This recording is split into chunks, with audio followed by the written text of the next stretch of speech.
Assalamualaikum warahmatullahi wabarakatuh.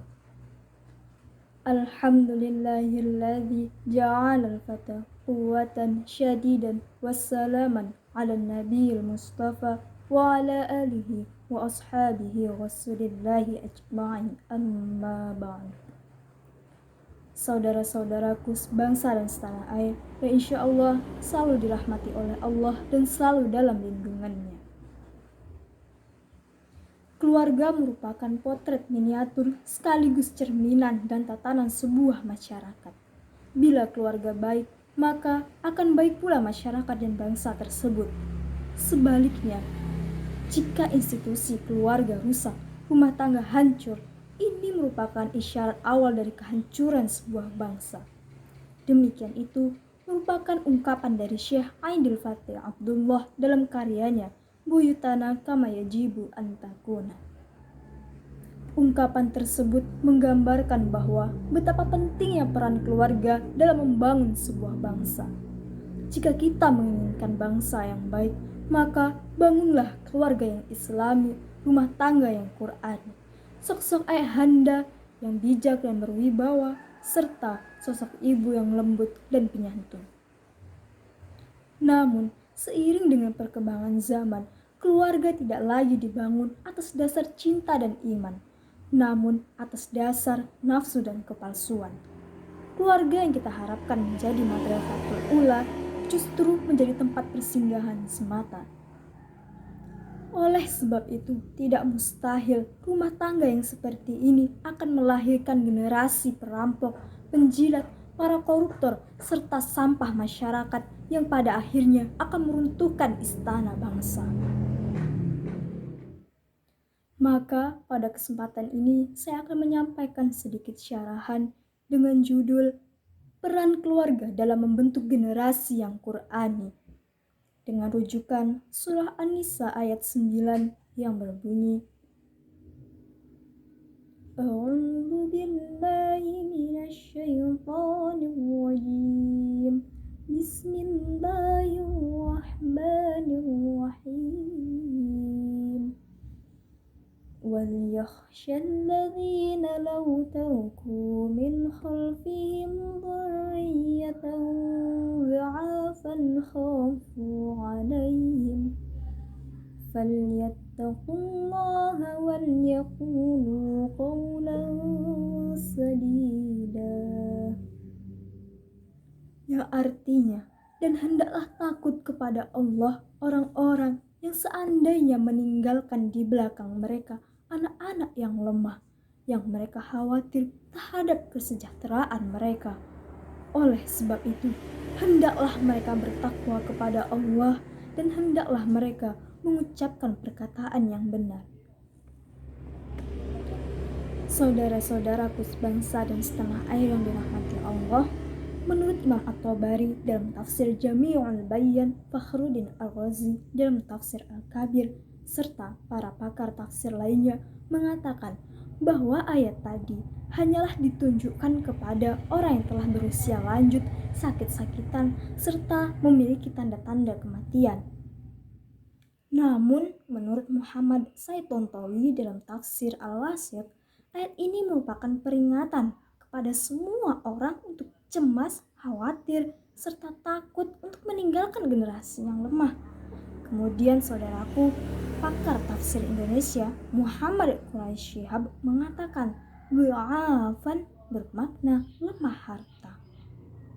Namun, jika kita kaji lebih dalam lagi, bukankah karena lemah ekonomi, lemah harta, anak-anak, remaja, dan generasi muda menjadi tidak berpendidikan?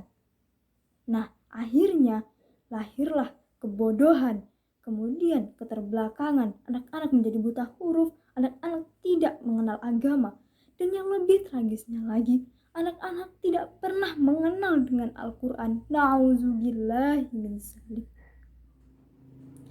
Dari data statistik tahun 2014, Indonesia yang mayoritasnya adalah Muslim dan fanatik dengan keislamannya, namun 75% generasinya tidak mampu membaca Al-Quran. Fakta tersebut cukup memalukan cukup mengkhawatirkan, bahkan mencemaskan kita. Saudara-saudaraku sekalian, ini merupakan rencana awal Barat dalam menjajah dunia Islam. Perdana Menteri Victoria pernah berpidato di depan parlemennya. Ia mengatakan, apabila kita ingin mengalahkan negara-negara yang penduduknya mayoritas Muslim, maka yang paling pertama yang harus dilakukan adalah menjauhkan mereka dari Al-Quran, agar mereka buta terhadap kandungannya. Sebab hanya dengan cara itulah kita bisa menaklukkan mereka. Selama mereka masih berpegang teguh terhadap Al-Quran, maka selama itu pula kita tidak bisa mengalahkan mereka. Oleh sebab itu, keluarga sebagai madrasah pertama umat Islam berkewajiban untuk mendidik, mengajarkan, mengarahkan anak-anak pada Al-Quran sebagaimana dikatakan dalam ungkapan Arab, Baitul Madrasatil Ula, rumah merupakan sekolah utama. Jika dipersiapkan dengan baik, maka akan melahirkan pula para remaja dengan generasi yang kuat. Lantas, bagaimana menciptakan generasi yang Qur'ani? Allah berfirman dalam surat At-Tahrim ayat 6. A'udzu billahi minasyaitonir rajim. Bismillahirrahmanirrahim. Ya ayyuhalladzina amanu qu anfusakum wa ahlikum naran waquduhan nas wal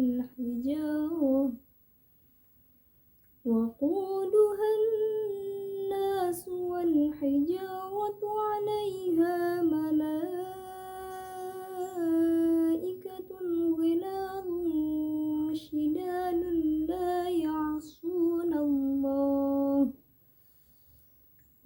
ya'sunallaha ma amarahum wa yaf'aluna ma yu'marun. Yang artinya, wahai orang-orang yang beriman, peliharalah dirimu dan keluargamu dari api neraka yang bahan bakarnya adalah manusia dan batu. Penjaganya malaikat-malaikat yang kasar dan keras yang tidak durhaka kepada Allah terhadap apa yang diperintahkan kepada mereka dan selalu mengerjakan apa yang diperintahkannya. Saudara-saudaraku sekalian yang dirahmati oleh Allah Subhanahu wa taala, ketika ayat ini turun, Umar bin Khattab bertanya kepada baginda Rasulullah SAW, "Ya Rasulullah, kami telah menjaga diri kami, tapi bagaimana menjaga keluarga kami?" Lantas Rasulullah SAW menjawab, "Engkau cegah mereka dari larangan Allah dan menyuruh keluargamu kepada perintah Sang Rabbul Alamin." Lebih lanjutnya lagi, Imam Ali As-Sobuni dalam tafsir Sofwan Tafasir menjelaskan bahwa jagalah dirimu dan peliharalah istri-istrimu dan anak-anakmu dari siksaan api neraka yang sangat pedih dengan cara memerintahkan kepada mereka untuk meninggalkan maksiat, mengerjakan ketaatan, serta mendidik dan menanamkan Al-Quran dalam jiwanya. Dengan demikian, ayat tadi merupakan landasan filosofis bagi orang tua dalam menjaga, membimbing, dan mengarahkan anak-anaknya. Oleh sebab itu, Dr. Asli Al-Muntaqo dalam kitabnya Kaifanusa Aidul Abna ala Qiyamihimul Khuluqiyah mengatakan bahwa anak-anak memang membutuhkan materi, anak-anak memerlukan tarbiyah jasmaniyah. Namun, anak-anak lebih memerlukan tarbiyah Islamiyah, tarbiyah Rabbaniyah, dan tarbiyah Qur'aniyah.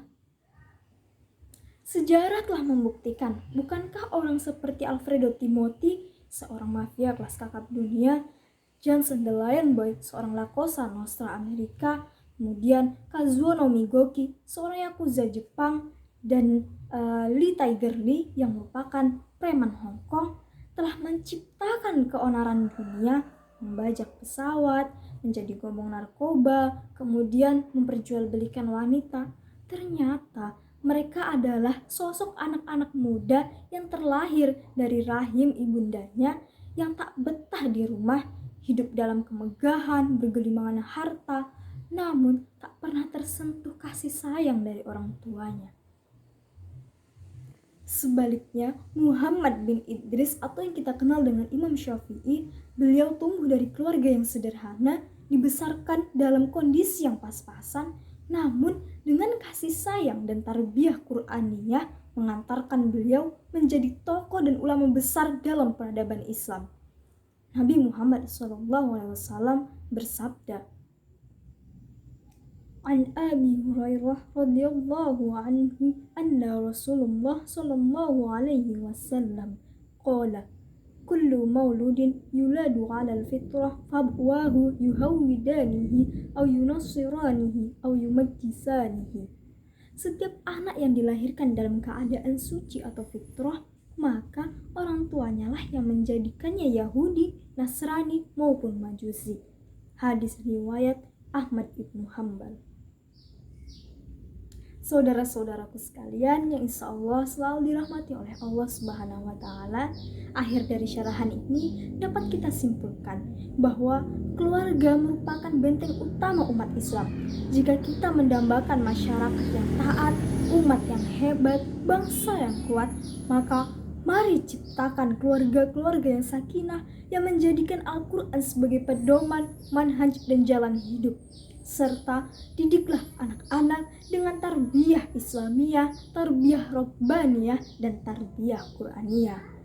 Maka sebelum saya akhiri, marilah kita sama-sama bersolawat kepada baginda Rasulullah SAW. Ya Nabi, salam alaika. Ya Rasul, salam alaika. Ya Habib, salam alaika. Salawatullah alaika. Mudah-mudahan kita semua mendapatkan syafaat beliau di yaumul mahsyar nanti. Amin, amin ya rabbal alamin. Demikian syarahan dari saya. Apabila terdapat kekurangan ataupun kekhilafan, saya mohon maaf. Karena yang benar datangnya dari Allah, yang salah datangnya dari saya sendiri.